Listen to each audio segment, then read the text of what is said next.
Global frontline. दुनिया इस वक्त उथल पुथल के दौर से गुजर रही है। अमेरिका से यूरोप तक सियासी भूचाल है। मिडिल ईस्ट में जंग की आहट सुनाई दे रही है, संकट खड़ा कर दिया है। और ओमान में तो अमेरिका ईरान की गुप्त बातचीत नाकाम हो चुकी है। वहीं भारत को अमेरिका से व्यापार में बड़ी राहत के संकेत मिल रहे हैं और बांग्लादेश में चुनाव इतिहास की छाया में लड़े जा रहे हैं। फिलहाल इन सब बड़ी खबरों पर हम करेंगे विस्तार से चर्चा। पहले एक नजर आज की हेडलाइंस पर। एपस्टीन फाइल्स से ब्रिटिश पीएम की कुर्सी जाने का खतरा, यौन अपराधी के समर्थन को अमेरिकी राजदूत बनाने पर विवाद। विपक्ष बोला स्टामर गलती माने। पुतिन से नजदीकी बढ़ाना चाहता था यौन अपराधी, 7 साल की जेल। ओमान वार्ता टूटने के बाद बड़ा युद्ध का खतरा, अमेरिका ईरान के बीच तनाव। सब 40,000 करोड़ का फायदा, साझेदारी की ओर झुकाव। 40,000 करोड़ का फायदा, साझेदारी की ओर झुकाव। अमेरिकी राजदूत बनाने पर विवाद छिड़ा हुआ है। विपक्ष बोला स्टॉर्मर गलती माने, नहीं तो उनको सख्त सजा दी जाएगी। यौन अपराधी से जुड़े व्यक्ति को अमेरिकी राजदूत बनाने पर विवाद लगातार बढ़ता ही जा रहा है। ब्रिटेन के प्रधानमंत्री कीर स्टार्मर एक बड़े राजनीतिक विवाद में घिरते नजर आ रहे हैं। मामला कुख्यात यौन व्यक्ति की अमेरिका में ब्रिटिश राजदूत के पद पर नियुक्ति को लेकर है। इस मुद्दे पर ब्रिटेन की राजनीति थोड़ा गर्मा गई है और विपक्ष ने प्रधानमंत्री से गलती स्वीकार करने और सार्वजनिक कर अंतर्राष्ट्रीय स्तर पर बहस तेज दिख रही है। इन फाइलों में कई प्रभावशाली लोगों के नाम सामने आने का दावा किया गया, हालांकि सभी आरोपी की स्वतंत्र पुष्टि नहीं हुई है। भूमि में ब्रिटिश सरकार द्वारा एक ऐसे व्यक्ति को अमेरिका में राजदूत बनाए जाने पर विवाद खड़ा हो गया है, जिन पर आरोप है कि वे किसी समय जेफरी एप्स्टीन के समर्थक या करीबी रहे हैं। विपक्ष का कहना है कि इस तरह की पृष्ठभूमि वाले व्यक्ति को इतना संवेदनशील कूटनीतिक पद देना नैतिक रूप से गलत और राजनीतिक रूप से गैर जिम्मेदार। हमला बोलते हुए कहा है कि ये नियुक्ति सरकार की नैतिक चूक को दर्शाती है। यौन अपराधों जैसे गंभीर मामलों में जीरो टॉलरेंस की बात करने वाली सरकार का ये कदम दोहरे मापदंड दिखाता है। प्रधानमंत्री को या तो इस फैसले को वापस मुद्दे पर स्पष्टता नहीं दिखाई, तो ये उनकी राजनीतिक साख और नेतृत्व दोनों को नुकसान पहुंचा सकता है। सरकार की ओर से अब तक यही कहा गया है कि संबंधित व्यक्ति के खिलाफ कोई कानूनी सजा या दोष सिद्ध नहीं हुआ है। नियुक्ति सभी आधिकारिक प्रक्रियाओं के नहीं। हालांकि आलोचकों का कहना है कि ये मामला केवल कानूनी नहीं बल्कि नैतिक और राजनीतिक संवेदनशीलता का है। क्या पीएम स्टार्मर की कुर्सी पर खतरा है? राजनीतिक विश्लेषकों का मानना है कि अगर विवाद लंबा खिंचता है और नए तथ्य सामने आते हैं तो प्रधानमंत्री पर दबाव बढ़ सकता है। ये मामला लेबर पार्टी की नैतिक राजनीति की छवि को नुकसान पहुंचा सकता है। फिलहाल कुर्सी जाने का तत्काल खतरा नहीं, लेकिन साख पर असर जरूर पड़ सकता है। एप्स्टीन जैसे गंभीर यौन अपराध से जुड़ा कोई भी मामला बेहद संवेदनशील होता है। ऐसे में किसी भी तरह की नियुक्ति या राजनीतिक निर्णय पर सार्वजनिक भरोसा सबसे अहम होता है। आने वाले दिनों में ये देखना दिलचस्प होगा कि सामना करके। ब्यूरो रिपोर्ट, राष्ट्रीय समाचार। अमेरिका जस्टिस डिपार्टमेंट के नए दस्तावेजों से खुलासा हुआ है कि यौन अपराधी जेफरी एप्स्टीन रूस के राष्ट्रपति पुतिन के करीब जाने की कोशिश कर रहा था। मंत्री सर्गेई लावरोव के जरिए पुतिन तक अपनी बात पहुंचाना चाहता था। उसने इसके लिए नॉर्वे के पूर्व पीएम थॉरबjørn यागलैंड से संपर्क भी किया था। में एप्स्टीन ने नॉर्वे के पूर्व पीएम थॉरबjørn यागलैंड से कहा था कि वो पुतिन को ये सुझाव दे कि रूस के विदेश मंत्री सर्गेई लावरोव उससे बातचीत करें। दस्तावेजों के मुताबिक एप्स्टीन खुद को एक ऐसे प्रभावशाली व्यक्ति के तौर पर पेश कर रहा था जो अंतर्राष्ट्रीय राजनीति और निवेश जैसे मुद्दों पर रूस की मदद कर सकता है। एक मीडिया की रिपोर्ट के मुताबिक दस्तावेजों से खुलासा हुआ है कि एप्स्टीन के साथ नियमित संपर्क में था। विटाली चुर्किन 2006 से 2017 तक संयुक्त राष्ट्र में रूस के स्थायी प्रतिनिधि रहे। इनके बेटे मैक्सिम को न्यूयॉर्क की एक वेल्थ मैनेजमेंट फर्म में नौकरी दिलाने में मदद की पेशकश भी की थी। ये अमेरिकी राष्ट्रपति डोनाल्ड ट्रंप को बेहतर तरीके से समझने लगे थे। हालांकि दस्तावेजों में इस दावे का कोई सबूत नहीं मिला है फरवरी 2017 में विटाली चुर्किन की न्यूयॉर्क में अचानक मौत हो गई थी। इसके बाद एप्स्टीन ने 2018 के एक ईमेल में लिखा कि अब वो रूस के विदेश मंत्री सरगेई लावरोव के जरिए फिर से संपर्क बनाना चाहता है। 2018 में रूस के विदेश मंत्री सरगेई लावरोव के जरिए पुतिन तक अपनी बात पहुंचाना चाहता था। उसने इसके लिए नॉर्वे के पूर्व पीएम थॉर्बजॉन यागलैंड से संपर्क किया था। जून 2018 के एक ईमेल में एप्स्टीन ने नॉर्वे के पूर्व पीएम थोर्बियोन यागलैंड से कहा था कि वह पुतिन को यह सुझाव दें कि रूस के विदेश मंत्री सरगेई लावरोव उससे बातचीत करें। दस्तावेजों के मुताबिक एप्स्टीन खुद को एक ऐसे प्रभावशाली व्यक्ति के तौर पर पेश कर रहा था जो अंतर्राष्ट्रीय राजनीति और निवेश जैसे मुद्दों पर रूस की मदद कर सकता है। ब्यूरो रिपोर्ट, राष्ट्रीय समाचार। नोबेल शांति पुरस्कार विजेता नरगिस मोहम्मदी को एक बार फिर कठोर सजा सुनाए जाने की खबर सामने आई है। ईरानी न्यायपालिका से जुड़े सूत्रों और मानवाधिकार संगठनों के अनुसार 7 साल की सजा दी गई है। यह फैसला ऐसे समय आया है जब ईरान पहले से ही मानवाधिकार उल्लंघनों, महिलाओं की स्वतंत्रता पर सख्ती और असहमति की आवाजों को दबाने को लेकर से भौतिक इंजीनियर लेकिन पहचान एक निर्भीक मानवाधिकार कार्यकर्ता के रूप में जानी जाती है। ईरान में महिलाओं के अधिकार, मृत्युदंड के विरोध और राज घोषणा के वक्त वे तेहरान की एविन जेल में बंद थी। नरगिस मोहम्मदी पहले भी कई बार गिरफ्तार की जा चुकी हैं और उन पर पहले से ही लंबी सजाओं और कोड़ों जैसे कठोर दंड लगाए जा चुके हैं। रिपोर्ट्स के मुताबिक ईरानी अदालत ने जिन आरोपों के आधार पर सजा सुनाई है उनमें शामिल है देश के खिलाफ प्रोपेगेंडा फैलाना, सरकार विरोधी बयान और लेखन, जेल के अंदर या बाहर विरोध प्रदर्शन करना और समर्थन करना, अंतर्राष्ट्रीय संस्थाओं को ईरानी विरोधी नैरेटिव उपलब्ध कराना। ईरानी अधिकारियों का दावा है कि उनकी गतिविधियां राष्ट्रीय सुरक्षा के लिए बड़ा खतरा है। मोहम्मदी को कार्यकर्ता नहीं बल्कि कानून तोड़ने वाला जा रहा है। नोबेल पुरस्कार कानूनी कार्रवाई से छूट नहीं देता, अदालत का ऐसा कहना है। अदालत ने फैसले को ईरान के कानूनों के तहत वैध बताया। एमनेस्टी इंटरनेशनल और ह्यूमन राइट्स वॉच ने फैसले को राजनीतिक बदले की कार्रवाई कहा।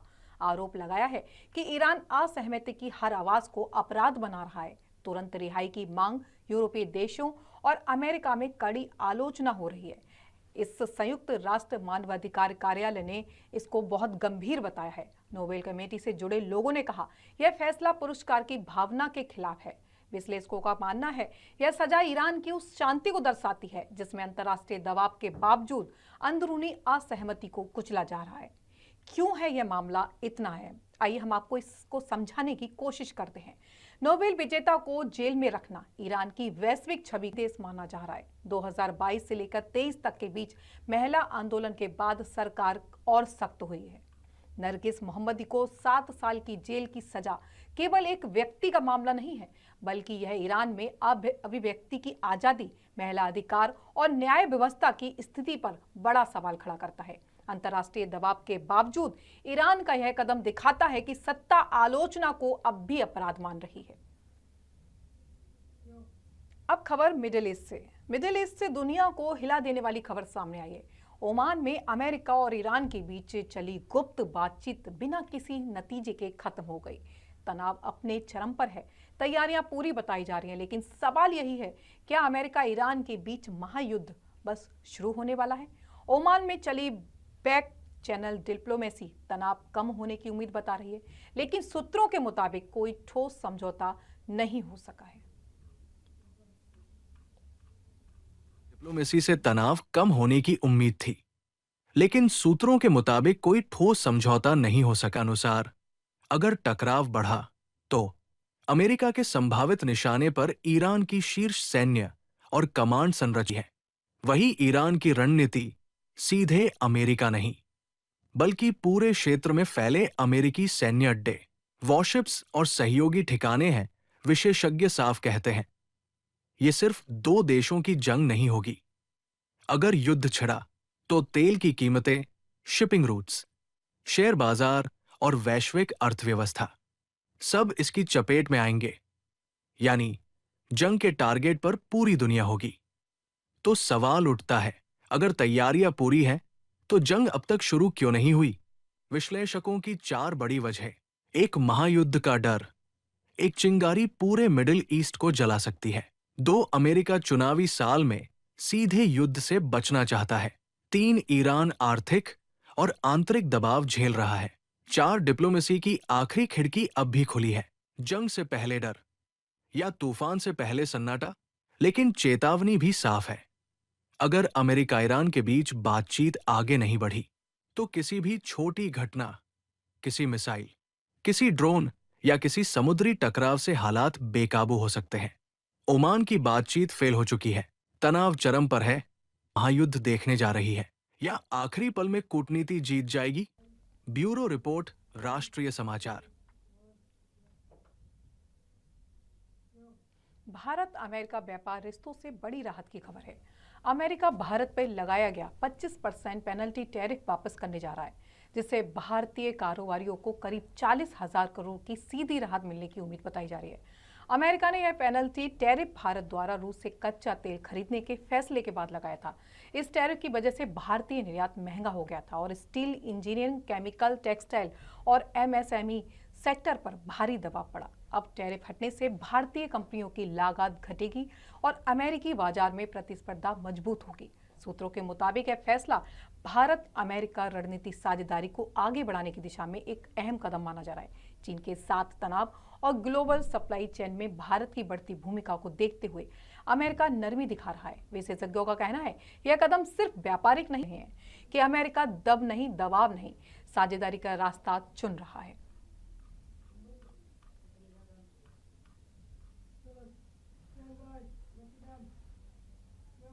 अमेरिका से यूरोप तक सियासी भूचाल है। राजनेताओं में अरबपतियों, शाही परिवारों तक फैला मामला कुख्यात यौन अपराधी जेफरी एप्स्टीन से जुड़ी तथाकथित एप्स्टीन फाइल्स ने दुनिया भर की राजनीति, कॉरपोरेट ताकत और शाही संस्थानों में हड़कंप मचा दिया है। अंतर्राष्ट्रीय मीडिया रिपोर्ट्स के मुताबिक इन दस्तावेजों के सामने आने के बाद 10 से अधिक देशों में राजनीतिक दबाव बढ़ गया है। कई जगह इस्तीफों की नौबत आई है। करीब 80 प्रभावशाली लोगों के नाम किसी न किसी रूप में जांच या सार्वजनिक बहस के दायरे में आ गए हैं। हालांकि यह साफ करना जरूरी है कि सभी नामों पर लगे आरोप सिद्ध नहीं हुए और कई मामलों में जांच अभी भी जारी है।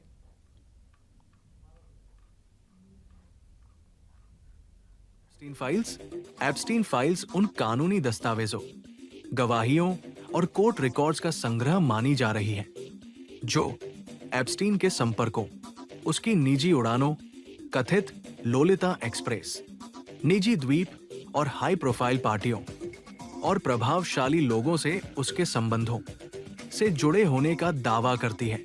इन फाइलों में ये संकेत मिलता है कि एप्स्टीन का नेटवर्क सिर्फ अमेरिका तक सीमित नहीं था, बल्कि यूरोप, मिडिल ईस्ट और एशिया तक फैला हुआ था।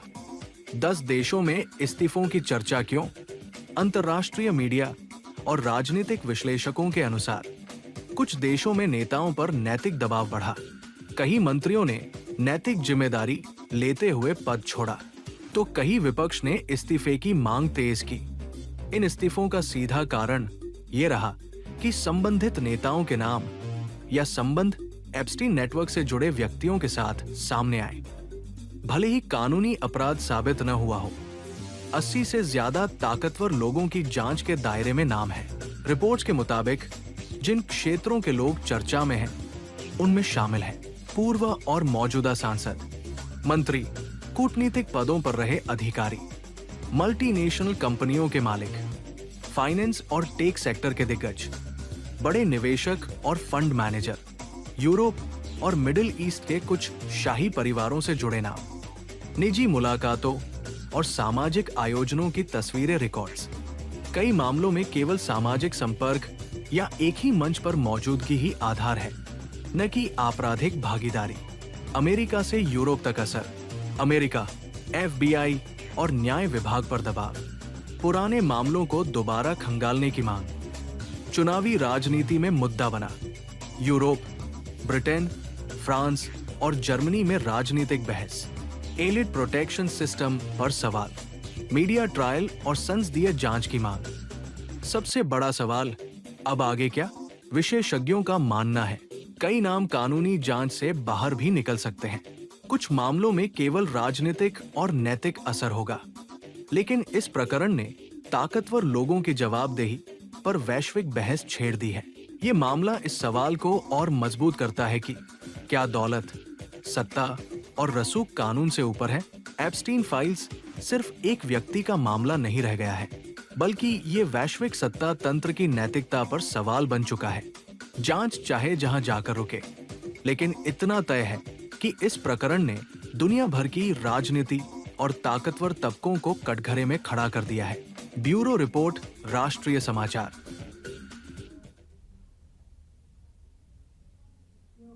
बांग्लादेश में चुनावी माहौल तेज हो गया है। आज भी देश की राजनीति में इतिहास छाया हुआ है। 1971 के नायक शेख मुजीबुर रहमान सत्ता मिलने के बाद तानाशाह बने और उनकी मौत ने बांग्लादेश की राजनीति को हमेशा के लिए बदल दिया।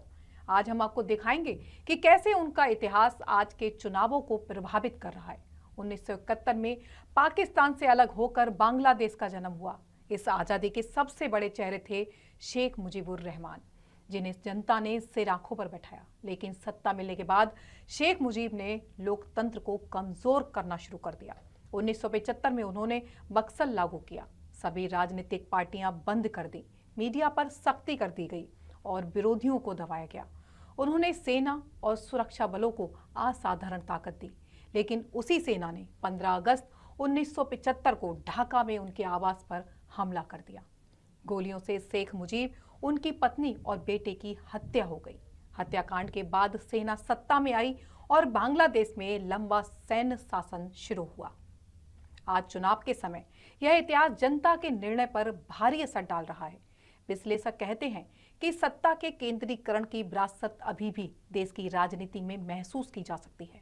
आजादी का हीरो, सत्ता का तानाशाह और सेना की हत्या, इतिहास बांग्लादेश की राजनीति में आज भी सवाल खड़ा करता है। इस बार चुनाव न सिर्फ सत्ता की लड़ाई है, बल्कि लोकतंत्र की दिशा तय करने की भी परीक्षा है। देखना यह होगा कि जनता अपने नायक की विरासत को कैसे याद रखती है और भविष्य के लिए क्या निर्णय लेती है।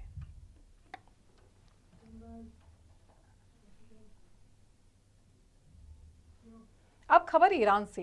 ईरान के साथ बढ़ते तनाव के बीच अमेरिका ने खाड़ी में बड़ी सैन्य तैनाती की घोषणा कर दी है। परमाणु हथियार ले जाने में सक्षम अमेरिकी B-52 बॉम्बर विमान कतर के अल-उद्द एयरबेस पर उतरे हैं। अल-उद्द एयरबेस मिडिल ईस्ट में अमेरिका का सबसे अहम सैन्य ठिकाना माना जाता है। B-52 बॉम्बर्स की तैनाती को ईरान के लिए सख्त चेतावनी के तौर पर देखा जा रहा है। सैन्य विश्लेषकों का कहना है कि यह कदम अमेरिका की डिटरेंस स्ट्रेटजी का हिस्सा है। ईरान पहले ही चेतावनी दे चुका है कि हमले की स्थिति में वह अमेरिकी बेस और वॉरशिप्स को निशाना बनाएगा। बातचीत ठप है, तनाव चरम पर है और ऐसे में सवाल उठ रहा है, क्या ईरान में कुछ बड़ा होने वाला है?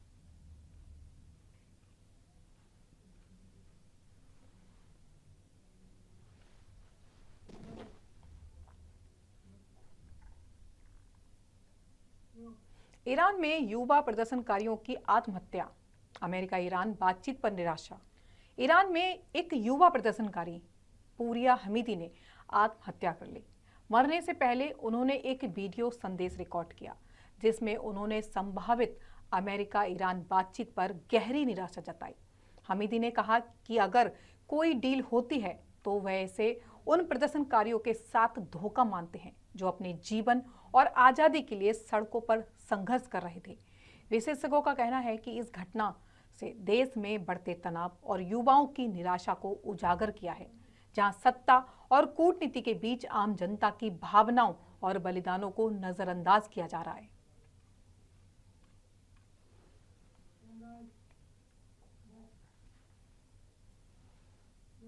अब खबर पाकिस्तान से।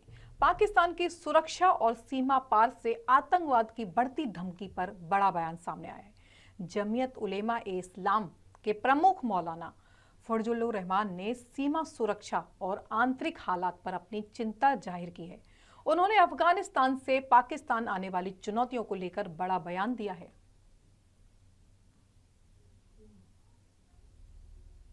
फजलुर रहमान ने कहा, अचरज की बात है कि अफगानिस्तान से पाकिस्तान एक अनार तक नहीं आ सकता, लेकिन आतंकी आसानी से सीमा पार कर लेते हैं। उनका ये बयान पाकिस्तान की आंतरिक सुरक्षा व्यवस्था और सीमा निगरानी पर गंभीर सवाल उठाता है। विश्लेषकों के अनुसार मौलाना फजलुर रहमान की ये टिप्पणी सिर्फ सुरक्षा की आलोचना नहीं, बल्कि सरकार और सुरक्षा एजेंसियों के लिए चेतावनी भी है। सीमा सुरक्षा पर बड़ा सवाल। अफगानिस्तान से आतंकवाद आसानी से पाकिस्तान में प्रवेश करता है। मौलाना फजलुर रहमान ने किया कड़ा बयान। विशेषज्ञों का कहना है कि मौलाना का बयान सियासी और सामाजिक दोनों दृष्टिकोण से अहम है। अफगानिस्तान से पाकिस्तान में बढ़ते आतंकवाद के मामलों पर जनता में चिंता है। सीमा सुरक्षा और खुफिया तंत्र की कार्यप्रणाली पर सवाल।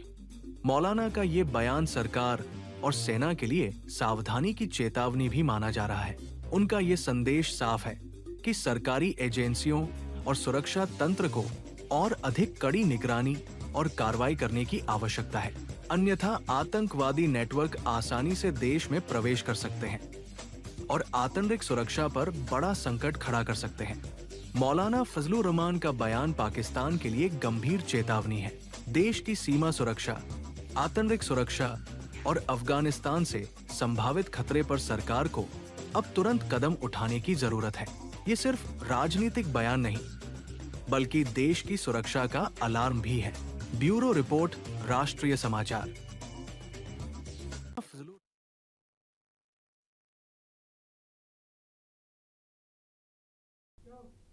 अमेरिकी वायुसेना ने संचालन संबंधी कारणों से सुपर बाउल फ्लाईओवर में F-22 रैप्टर की भागीदारी रद्द कर दी है। याद दिला दें कि यही विमान जून में ईरान के फोर्डो परमाणु स्थल पर हवाई हमले में शामिल थे, जिससे क्षेत्रीय तनाव बढ़ा और असंभावित सैन्य कार्रवाई की अटकलें तेज हो गईं। अमेरिकी सेना पूरी सतर्कता के साथ क्षेत्रीय सुरक्षा सुनिश्चित करने और किसी भी खतरे का सामना करने के लिए तैयार है। इन विमानों का उपयोग न केवल हवाई हमलों के लिए होता है, बल्कि ये परमाणु हथियार ले जाने में भी सक्षम है।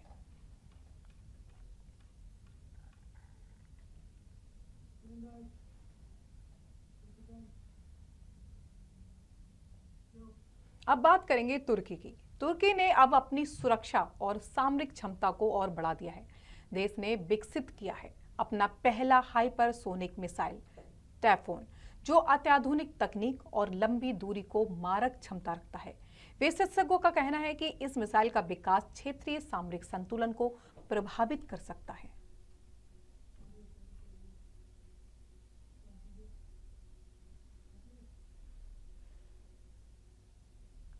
मिसाइल का विकास तुर्की की अग्रणी रक्षा कंपनी रोकेत्सन के इंजीनियरिंग दल ने किया है। इसकी मारक क्षमता लगभग 2500 किलोमीटर है। केवल उदाहरण के तौर पर, तुर्की के हटाए से तेल अवीव की दूरी लगभग 450 किलोमीटर है, यानी ये मिसाइल आसानी से इतना क्षेत्र कवर कर सकती है।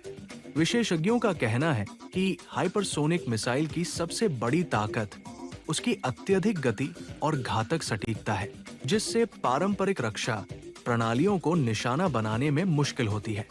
इसके अलावा ये मिसाइल तुर्की को रणनीतिक आत्मनिर्भरता और सामरिक सशक्तिकरण दोनों प्रदान करती है। विश्लेषकों का कहना है कि तुर्की का ये कदम क्षेत्रीय शक्ति संतुलन को बदल सकता है। मिसाइल की रेंज और गति किसी भी क्षेत्रीय आक्रामकता पर सटीक जवाब देने में सक्षम है। ये तुर्की को सामरिक दबाव और कूटनीतिक बढ़त भी देता है। क्षेत्रीय सुरक्षा विशेषज्ञ चेतावनी देते हैं कि इस मिसाइल की तैनाती से पड़ोसी देशों में सुरक्षा रणनीतियों में बदलाव संभव है। तुर्की का पहला हाइपरसोनिक मिसाइल टाइफून अब देश की रक्षा और सामरिक क्षमता का नया प्रतीक बन चुका है। 2500 किलोमीटर की मारक क्षमता और हाई स्पीड तकनीक के साथ ये मिसाइल क्षेत्रीय संतुलन और सुरक्षा की तस्वीर बदल सकती है। अब सवाल ये है कि पड़ोसी देश और वैश्विक समुदाय इस नई सामरिक शक्ति को कैसे प्रतिक्रिया देंगे। ब्यूरो रिपोर्ट, राष्ट्रीय समाचार। तो यही है आज की दुनिया की तस्वीर, जहां सत्ता सवालों के घेरे में है, कूटनीति दबाव में है और जंग की आहट पर महाद्वीप तक सुनाई दे रही है। एप्स्टीन फाइल से लेकर ईरान की जेलों तक, ओमान की नाकाम बातचीत से लेकर भारत अमेरिका की नई साझेदारी तक, दुनिया एक ऐसे मोड़ पर खड़ी है जहां हर फैसला इतिहास लिख सकता है। अब ये देखना होगा कि दुनिया टकराव का रास्ता चुनती है या बातचीत से समाधान खोजती है। फिलहाल आज की ग्लोबल फ्रंटलाइन में इतना ही। देश दुनिया की बाकी खबरों के लिए देखते रहें राष्ट्रीय समाचार। तब तक के लिए नमस्कार।